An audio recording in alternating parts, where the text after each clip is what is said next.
प्रत्येक चॅलेंजेस मध्ये जर तुम्हाला चांगलं काम करायचं असेल तर कष्ट लागणार आहे आणि कष्टाची तयारी जर असेल मग सगळे फील्ड चांगले. आणि माझ्या आजोबांना एकाने प्रश्न विचारला होता त्यावेळेस की ग्रामीण भागामध्ये तुम्हाला इंजिनिअरिंग कॉलेज का चालू करूशी वाटलं. त्यावेळेस ते म्हटले माझ्या सर्वसामान्य शेतकऱ्याचा मुलगा सुद्धा इंजिनियर पाहिजे मला. हे विजन पद्मश्रींपासून सुरू झालं आणि ते आजही त्याच विजन मध्ये आम्ही प्रवरेला पुढे नेत आहोत. मुलींमध्ये डेफिनेटली एक कल ऍडमिशनचा वाढलाय. I can proudly say today when I go as chief guest to the functions to give all the prizes, all winners are mostly girls. See as I said, मी लोक जस्ट मला म्हणतात यू डोंट टेक हॉलिडेज किंवा Sundays मी बऱ्याचदा मुलींबरोबर संध्याकाळी campus मध्ये असते. I feel if you enjoy what you are doing you don't need a holiday. आजकाल प्रायव्हेट एज्युकेशन हे एक बिझनेस झालाय असं वाटतं का तुम्हाला? तुम्ही या मताशी कितपत सहमत आहात? ग्रामीण भागासाठीच प्रवरेची निर्मिती झाली होती, त्या विद्यार्थ्यांसाठीच, आणि त्याच्यातून आमचा फोकस कधीच हलला नाही. नोकरी करणारा नाही तर नोकरी देणारा युवक प्रवरेमध्ये कसा घडेल ही नामदार साहेबांची संकल्पना होती. उद्योजकता घडवण्यासाठी किंवा आपले जे फ्युचर उद्योजक आहे, एंटरप्रेन्योर्स आहेत, ते घडवण्यासाठी काय प्रयत्न करतात? Entrepreneurship is the future.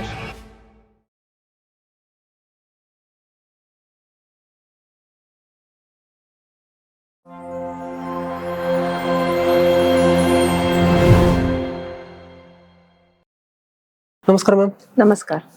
Ma'am, माझा पहिला प्रश्न हा आहे तुमच्यासाठी की विखे पाटील सारख्या मोठ्या लेगसीत जन्माने येणं हा नेमकी प्रेशरचा भाग होता की प्रिव्हिलेजचा भाग होता?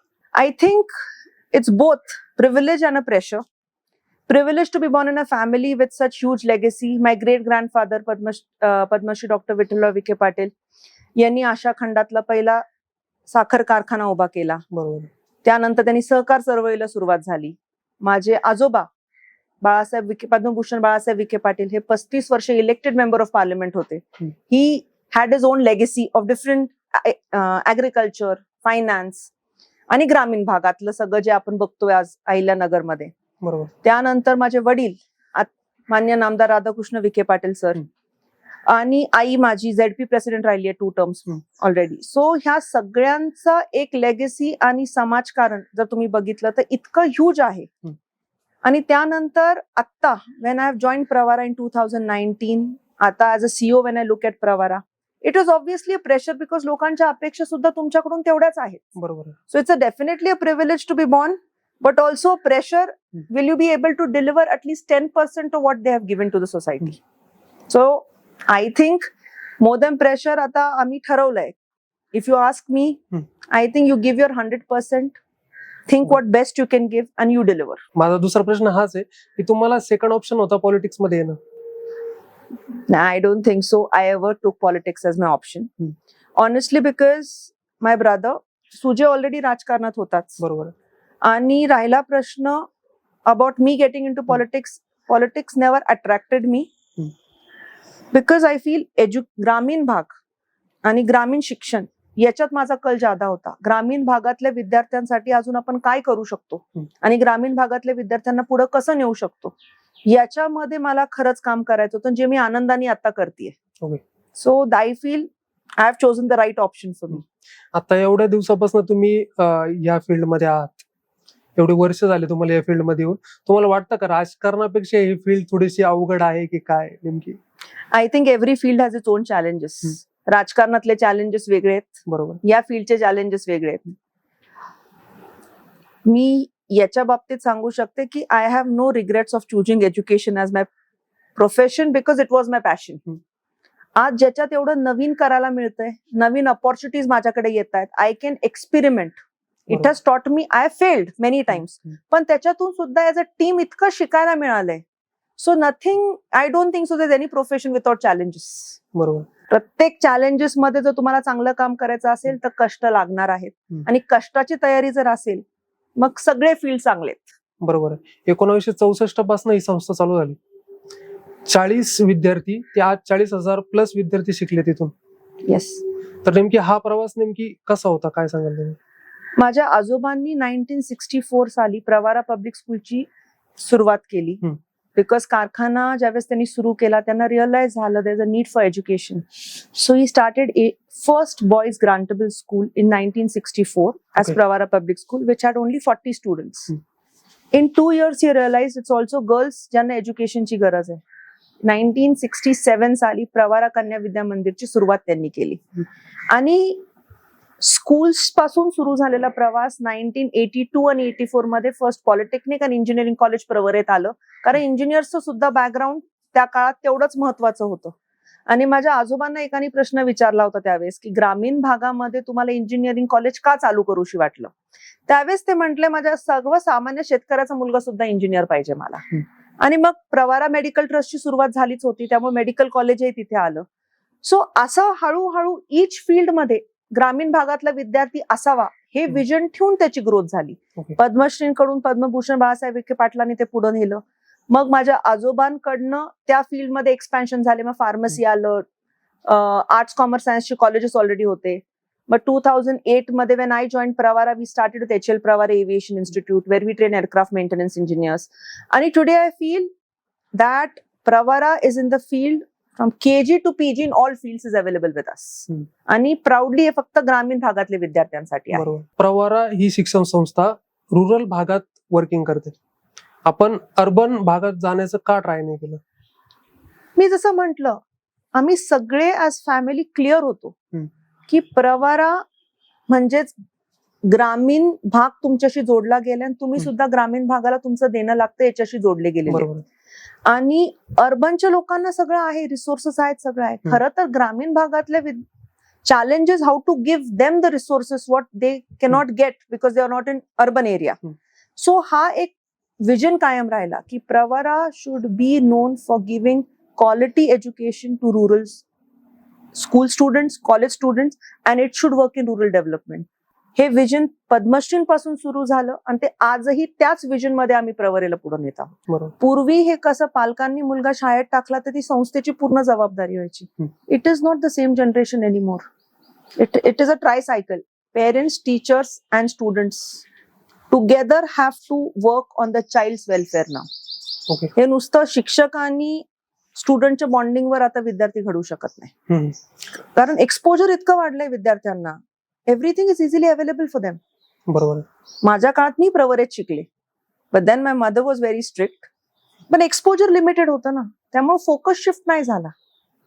पण आता इझिली इतकं सगळं अवेलेबल आहे. So I think it is important that parents also have to contribute much more than what they think they are doing. Only then we will get results which are different. बरोबर. Urban आणि rural student जर बघितले आपण, त्यांच्यामध्ये सगळ्यात मोठा gap कोणता दिसतो तुम्हाला? खरं बघायला तर मला खूप काही गॅप मेजरली दिसत नाही. But yes, for urban students resources are easily available. तोच ग्रामीण भागासाठी रिसोर्सेस अवेलेबल नसतात. पण ग्रामीण भागातल्या विद्यार्थ्यांमध्ये एक जिद्द असती करून दाखवण्याची आणि कष्ट करण्याची, किंवा नाही मिळालंय तर अजून ते जिद्दीने कसं मिळवता येईल याची, जरी ते इझिली मिळत नसेल. हा एक फार मोठा ऍडव्हान्टेज ग्रामीण भागात इनफॅक्ट आहे, मला असं वाटतं. आणि with Atmanirbhar Bharat and all the skill development and everything that is happening, प्रवरेमध्ये सुद्धा आम्ही स्किल डेव्हलपमेंटचे कोर्सेस त्या काळात रन केले ज्या काळामध्ये गव्हर्नमेंटचे अजून सर्टिफाईड प्रोग्राम पण आणले नव्हते. सो नामदार साहेबांनी स्वतःहून त्याला स्टायपेंड देऊन हे कोर्सेस रन केले मुलांना, बिकॉज स्किल्ड मुलं मिळाली पाहिजे. So 1,000 students we trained in Pravara for skills when it was not even certified. And आता 6 months back we have signed an MOU with Tata Open University of Skill Development. So ते अजून कसं आणता येईल skill development school students मध्ये. आदिवासी मध्ये आमच्याकडे भंडारदाराला एक कॉलेज आहे. So we are now trying to make sure तिथल्या भागातले काय स्किल्स आपण त्यांना देऊ शकतो, वेळ त्यांना रोजगार निर्माण होईल. So we are doing that now. So urban आणि रुरल मध्ये असं काही गॅप आहे असं मला आता वाटत नाही, बिकॉज टेक्नॉलॉजीमुळे बऱ्यापैकी एव्हरीथिंग इज अवेलेबल. महाराष्ट्रातल्या ज्या मुली आहेत त्यांच्या शिक्षणाबाबतचं खरं चित्र नेमके काय? प्रोग्रेसिव्ह आहे की काय? कसं नेमके? 100% प्रोग्रेसिव्ह आहे. आय पर्सनली फील, कारण आता आम्ही बघतोय आमचे graph, engineering, medical, agriculture, pharmacy 70% मुलींचे ऍडमिशन्स आहेत. So that is the very first game changer. म्हणजे पहिला ज्या मेकॅनिकल सारख्या डिपार्टमेंटमध्ये किंवा केमिकल सारख्या किंवा सिव्हिल डिपार्टमेंटमध्ये 2 एखाद्या मुली दिसायच्या, आज तिथे 40% मुली आहेत त्यांच्या ब्रांचेसला.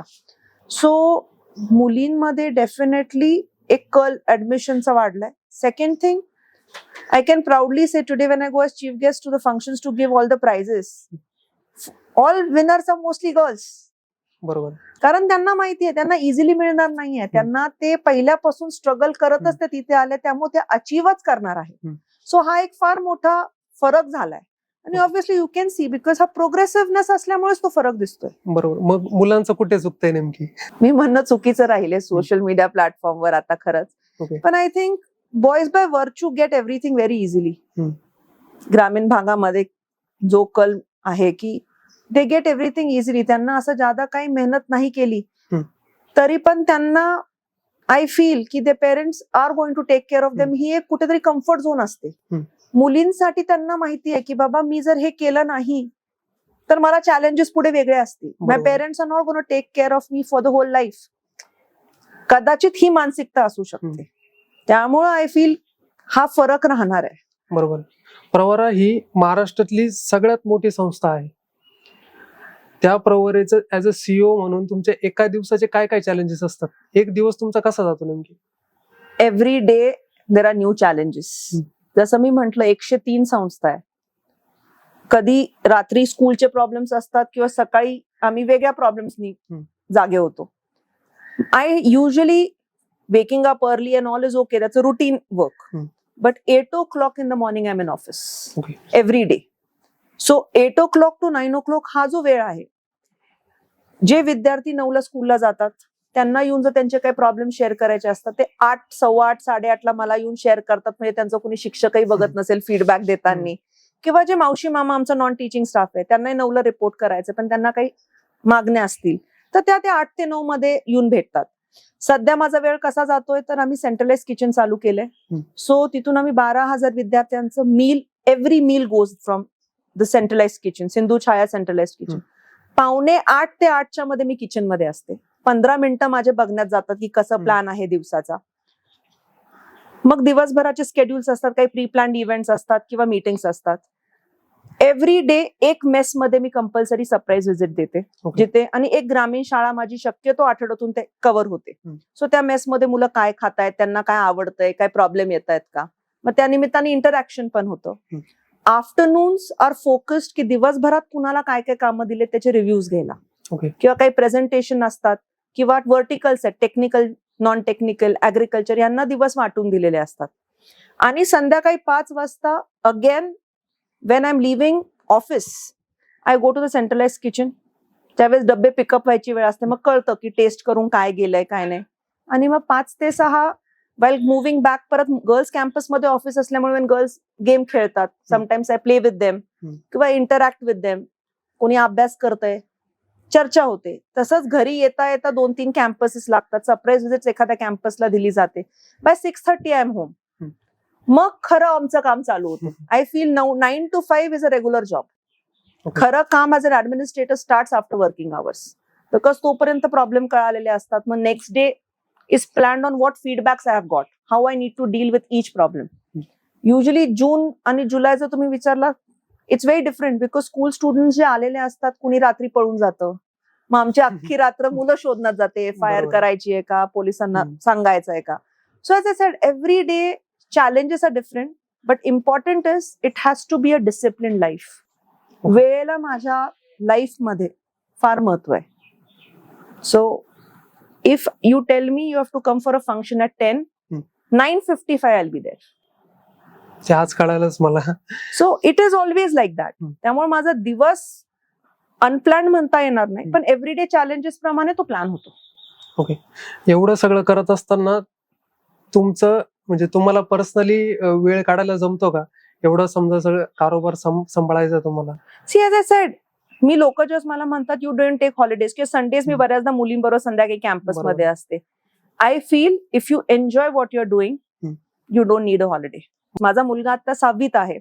So morning half an hour and evening 45 minutes is the quality time he needs from me. आणि उरलेला लंच मध्ये किंवा काय जर 15-20 मिनिटं घरी गेले कधी, तर मग यू इंटरॅक्ट. त्याच्या हॉबीज मध्ये मी पार्टिसिपेट करते बऱ्याचदा, किंवा Saturday Sundays when time is there we do travel. आणि that's I think that much time is enough. बरोबर आहे. आजकाल प्रायव्हेट एज्युकेशन हे एक बिझनेस झालाय असं वाटतं का तुम्हाला? तुम्ही या मताशी कितपत सहमत आहात? 100%.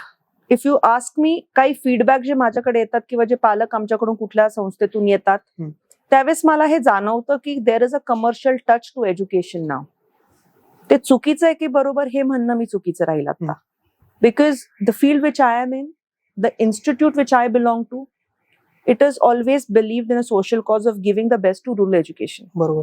त्यामुळे आम्ही त्याला कमर्शियल अँगलनी कधी बघितलेलं नाहीये. पण ज्यावेळेस मी बघते की बऱ्याचदा शिक्षक असू दे, एक रिलेशनशिप किंवा एक बॉन्डिंग फॉर्म व्हायला पाहिजे, ते आता मला ज्यावेळेस दिसत नाही. Somewhere there is a commercial touch which has come to education ना. ओके. रुरल स्टुडंट्सला अर्बन कॉलेजेसमध्ये ऍडमिशन भेटत नाही अशी समस्या मी ऐकतोय. काय वाटतं याच्या बाबतीत तुम्हाला? मी प्रवरेच्या विषयी बोलेल. मला वाटत नाही की मुलांना आता, आमच्याकडची जी मुलं आहेत, मी पहिलं बघितलंय कल होता where they are looking for getting good marks आणि सीईटी मिळाली की पुण्याला किंवा काय जात होते. मागच्या 1 ते 2 वर्षात आमच्या प्लेसमेंट चांगलं झाल्यामुळे आणि with all the infrastructure and the quality growth, बरेचसे मुलं शहरातून आता इकडे यायला लागली आहेत. सो ते चुकीचं म्हणणं राहील की मुलं ऍडजस्ट होत नाही. हा, ऍडजस्ट होण्याची कारणं पण वेगळी आहेत. ज्यांना खरंच शहरात जायचंय, it is not the academics they suffer. एन्व्हायरमेंटचा फार मोठा फरक पडतो. अचानक बरोबर. ग्रामीण भागातून शहरात ते एक्सपोजर त्यांना कधी मिळालं नसतं, त्यामुळे त्या लाईफला, फास्ट मुव्हिंग लाईफला युज टू व्हायला ते होत नाही. बरोबर. तिथे कदाचित फेलियर्स येऊ शकतात. अदरवाईज आय डोंट फील ग्रामीण भागातले मुलं कधी फेल होऊ शकतात. प्रवरा संस्था रुरल भागाशी जास्त कनेक्शन त्यांचं स्ट्रॉंग दिसतं नेमकी. 100%. तुम्ही जर बघितलं, तर मी म्हंटल, पद्मश्रींनी त्या काळात शेतकऱ्यांच्या मुलांसाठी शाळा सुरू केली. आज आमच्याकडे येणारा विद्यार्थी बीड, लातूर, मराठवाड्यातली सगळी विद्यार्थी आहेत. प्रवरेतली म्हणजे आजूबाजूचा सगळा ग्रामीण भाग आहे, त्याच्यातली विद्यार्थी आहेत. बिकॉज ग्रामीण भागासाठीच प्रवरेची निर्मिती झाली होती, त्या विद्यार्थ्यांसाठीच. आणि त्याच्यातून आमचा फोकस कधीच हलला नाही. आज सुद्धा we want to give the best only in rural education and for rural education students. सध्याची जर इंजिनिअरिंगची जर जनरेशन म्हटले ना, तर ती कंटेंट क्रिएशन कडे जास्त वळते. याच्या बाबतीत तुमचं खरं मत काय? यायला पाहिजे का त्यांनी कंटेंट क्रिएशन कडे? So you can look at it differently because content creation gives you money. पण हे तितकंच खरं आहे की मुलांनी एकदमपणे अकॅडमिक्स कडून ड्रिफ्ट नाही व्हायला पाहिजे. I look at today's students who have got carried away content creation मध्ये, मग रील्स बनवण्यामध्ये. But somewhere it is hampering the academics because they getting easy money there.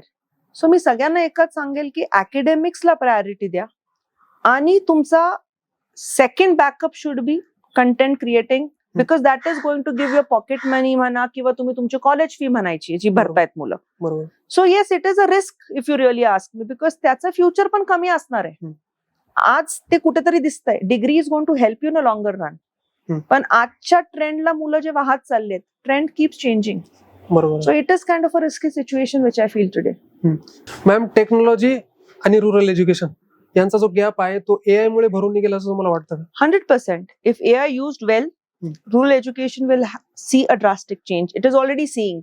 कारण AI च्या मदतीने रिसोर्सेस वाढली आहेत, जी पहिलं मुलांना एवढा इझिली मिळत नव्हती. त्यामुळे जर AI चा वापर करेक्ट पद्धतीने जर केला तर ग्रामीण भागातल्या विद्यार्थ्यांना त्याचं मदत होणारच आहे. आणि जी मी आता बघतीये, आम्ही स्कूल लेवलवर AI मॉडेल्स डेव्हलप करायला सुरू केली आहेत की AI ची मदत घेऊन इंटिग्रेटेड लर्निंग कसं करता येईल, how easily a simple concept can be taught.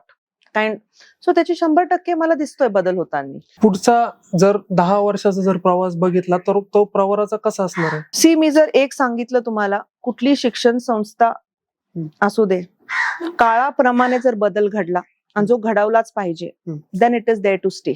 बरोबर. Pravara right now already is on a transformation change. Agriculture college is doing quite well. आम्ही आता खूप सारे सेंटर ऑफ एक्सलन्सेस आणतोय रिसर्च साठी. तुम्ही जर बघितलं, आज आपण सिन्नर कॅम्पस मध्ये आहोत. ह्या कॅम्पस मध्ये सुद्धा स्ट्रॉबेरी आम्ही उगवली आहे. लोणीच्या फार्म मध्ये आम्ही स्ट्रॉबेरी आमच्या आलेली आहे. सो हे सगळे छोटे छोटे प्रोजेक्ट घेऊन every day we are trying to transform things. So 10 years is a long period. I feel every day we are transforming. Based on that transformations only future घडणार आहे. विजन जरी मी आज काही ठेवलं की ठीक आहे बाबा 10 years मध्ये I want to achieve this, but 10 years is a very long period in education today. बरोबर. Because every day each field is showing a different graph. Right now, major transformation which we are seeing is our engineering college going for autonomy. And we are starting a private university in coming 2 years. Vision as such पेक्षा मला असं वाटतंय आहे त्या संस्था quality wise कशा अजून पुढे नेता येतील आणि त्या कशा सी लेगेसी मध्ये जसं तुम्ही प्रश्न विचारला होता, सगळ्यांना सगळं मिळतं, पण ते चालवणं तेवढंच अवघड असतं. बरोबर आहे. सध्या आमच्या केसमध्ये चालवण्यापेक्षा पण नवीन टेक्नॉलॉजी इंटिग्रेटेड कोर्सेस असू दे, किंवा how we can make existing colleges and school sustainable with the new transformations that are coming is the biggest challenge for me right now. So first we are trying to tackle that. बरोबर. As a CEO मधून आता तुम्ही भरपूर वर्षाचा तुमचा experience आहे. आता जर बघितलं तर ग्रामीण भागातले जे मुलं असतात त्यांचा इंजिनिअरिंग कडे जास्त कल आहे. आता आपण ऍग्रिकल्चरची पण स्टडी देतोय आपल्या सिस्टम मध्ये, संस्थेमध्ये, कॉलेजेसमध्ये. तर तुम्हाला वाटतं की तो बदल घडणं गरजेचं आहे असं? बदल ऑलरेडी घडतोय. ऍग्रिकल्चर कडे बघण्याचा दृष्टिकोन मुलांचा फार वेगळा झालाय. I know there was a time where people were interested in engineering, medical, pharmacy. आज त्याच इक्विव्हॅलंट आमचं ऍग्रिकल्चर कॉलेज पण आलंय, because I truly feel agriculture is here to stay. Entrepreneurship मधले जेवढे प्रोजेक्ट ऍग्रिकल्चर मध्ये येत आहेत, I feel it's amazing to see our students doing well. आणि स्वतः मी माझ्यावरनं सांगू शकते, मला शेतीची आवड आहे. आपण आत्ताच्या कॅम्पसमध्ये आहोत, तिथे 20 एकर शेती सगळी आम्ही 3 वर्षात डेव्हलप केली. So that is a reason where students are feeling motivated. याच्यात आम्ही प्रत्येकाला डेमॉन्स्ट्रेशन प्लॉट देऊन बिझनेस मॉडेल बनवायला लावतोय. सो ताकी ज्यावेळेस ते ग्रॅज्युएट होऊन बाहेर पडतील, they are already successful entrepreneurs. So agriculture कडे बघण्याचा कळ पहिल्यासारखा राहिला नाही आता. हो, पण जर बघायला गेलं तर ऍग्रिकल्चरचा जो आहे तो सस्टेनेबल जे फार्मिंग म्हणतो आपण, त्या टाइप मध्ये जर आपण ट्राय केलं तर ते खरंच कितपत चांगलं असेल, तुम्हाला काय वाटतं? सी, मी आता जस्ट मुलांशी बोलले, परवा मी फील्डवर होते, मी विचारलं किती लोकांच्या घरी शेती आहे. बऱ्यापैकी मुलांच्या घरी शेती होती. So what I have told them is की तुम्ही तुमच्या आई वडिलांकडनं 1-2 गुंठे 3 गुंठे जागा मागा त्याच्यातली, and start your on demonstration plot of what ever your learning here.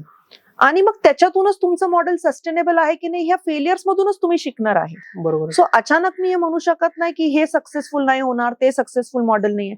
I think challenges प्रत्येक मॉडेलमध्ये असणार आहेत. But important is you finding out what is right for your area, for your field, for your place where you are from. आणि मग त्याच्यातून कदाचित success मिळतो. मी असं म्हणणार नाही 100% सक्सेस इज एव्हरीवेअर.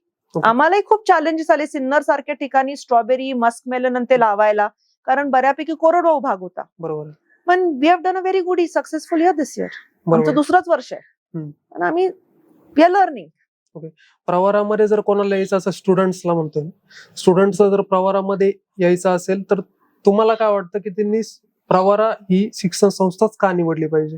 हे बघा, मी एक सांगेल, आजकालची पिढी फार सुशिक्षित आहे. Everything is available on internet. बरोबर. प्रत्येकाचे डिमांड्स अँड रिक्वायरमेंट्स फार वेगळे आहेत. जर कुणाला शहरातच जायचंय, त्याला मी प्रवरेकरता कसं कन्व्हिन्स करणार आहे? पण ज्याला माहिती आहे he wants to get quality education, ज्याला माहिती आहे, ज्या पालकांना माहिती आहे की माझ्या मुलाची सेफ्टी जिथे फर्स्ट असेल, माझ्या मुलाला घरच्यासारखं जिथं ठेवलं जाईल, ते म्हणजे प्रवरा. ओके. सो ते ऑटोमॅटिकली प्रवरा चूज करणार आहेत.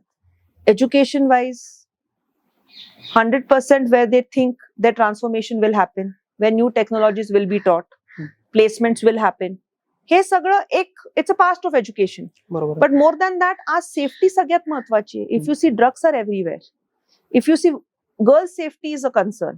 या सगळ्या याच्यात प्रवरेमध्ये I can guarantee you sitting here, सगळ्यात सेफ कॅम्पसेस असतील तर ते प्रवरेचे आहेत आता.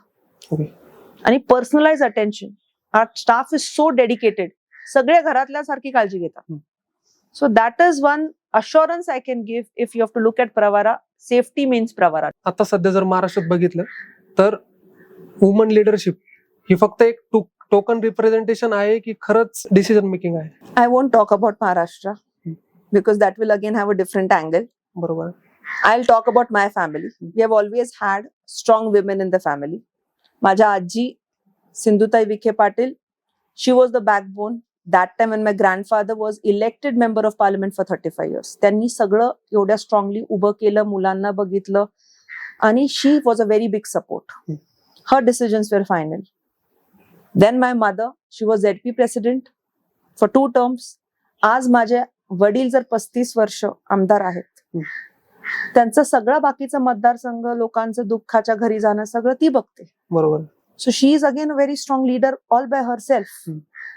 आणि आज जर तुम्ही विचारलं, ज्यावेळेस माझे वडील सांगतात की ती सीईओ आहे, it is not because he is given me a post just to sign papers. आज तो विश्वास त्यांनी माझ्यावर दाखवलाय. माझे निर्णय चुकतात किंवा कदाचित बऱ्याचदा असं होतं की because I am still learning. I have never found him telling me okay तू इथं चुकली आहेस, तू हे चुकीचं केलंयस. In fact he stood by me even in the decisions even they fair wrong correct करण्यासाठी. So I don't think we come from a family where we are token, whatever you have called it, but we are decision makers, and I strongly feel it's in the family culture. असंही चुकीचं राहील म्हणणं की token साठी फक्त तुम्हाला एक पद दिलेलं आहे. बरोबर. ऍज अ वुमन म्हणून तुम्ही आता या सिस्टम मध्ये वर्किंग करताय, काय काय प्रॉब्लेम्स येतात तुम्हाला किंवा काय काय प्रॉब्लेम्स आले आतापर्यंत? नाही, मला as a woman I don't feel I have had any challenges. कारण I feel if you know your subject, if you have studied your subject and if you have confidence in what you want to do, then challenges are going to come, but then you're mentally prepared to face them. बरोबर. So आणि बाकी सपोर्टला जसं मी म्हंटल, सुजय दादा आहे किंवा माझे वडील आहेत, आई आहे, सो आणि माझी टीम आहे. So together everyone we are ready to face those challenges and we face them. बरोबर. प्रवरा उद्योजकता घडवण्यासाठी किंवा आपले जे फ्युचर उद्योजक आहे, एंटरप्रेन्योर्स आहेत, ते घडवण्यासाठी काय प्रयत्न करते? Good, I am happy you asked this. Entrepreneurship is the future. कारण जॉब सगळ्यांना नाही मिळू शकणार. बरोबर. याच पार्श्वभूमीतून नोकरी करणारा नाही तर नोकरी देणारा युवक प्रवरेमध्ये कसा घडेल, ही नामदार साहेबांची संकल्पना होती. आणि त्या संकल्पनेतून आम्ही बिल्डिंग प्रवरा हा कॉन्सेप्ट 2 वर्षापूर्वी सुरू केला. It was completely a new concept. Students expo भरवायचा. आमच्याकडे 30 कॉलेजेस आहेत, टेक्निकल आणि नॉन टेक्निकल. आणि त्या कॉलेजच्या विद्यार्थ्यांना मला हे कन्व्हिन्स करण्यात वेळ गेला की प्रत्येक कॉलेजला 5 स्टॉल दिले जातील, 3 बिझनेसचे, 1 फूड स्टॉल आणि 1 फनी गेम्स. आणि त्यानंतर मुलं माझ्याकडे आले, मॅडम ई बाईकचं एक उदाहरण देईल, मॅडम हा ई बाईक द्यायला एक तयार झालाय स्टॉलला, तो 1% शेअर मागतोय. म्हटलं रिजेक्ट कर. फायनली 11% शेअरवर ते फायनल झालं. आणि अशा पद्धतीने फर्स्ट एक्सपो भरला. 3 दिवसात 1 कोटीची उलाढाल आमच्या विद्यार्थ्यांनी केली. 21 ई बाईक विकल्या गेल्या. आणि मुलं त्याच्यातून असे बरेचसे मुलं आज उद्योजककडे ऑलरेडी वळालेत. बरोबर. जे कॉलेज नंतर 4 लोकांनी मिळून, 5 मुलांनी मिळून एक छोटे छोटे व्यवसाय सुरू केले. That was my first year. Second year येता येता मला मुलं भेटायचे, madam Wien is building Pravara happening.